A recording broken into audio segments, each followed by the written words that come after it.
Jika biasanya laboratorium berada di dalam gedung dengan peralatan tetap, kini Dinas Ketahanan Pangan Kota Makassar hadir dengan inovasi pengujian pangan langsung di lapangan melalui mobil laboratorium keliling bernama Amoli atau Aman dengan Mobil Laboratorium.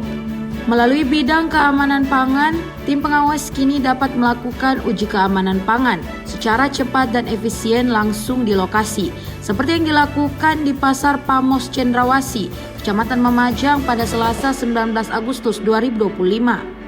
Mobil laboratorium ini pertama kali mulai dioperasikan sejak tahun 2023. Sejak itu, intensitas dan cakupan pengawasan pangan di Kota Makassar meningkat secara signifikan.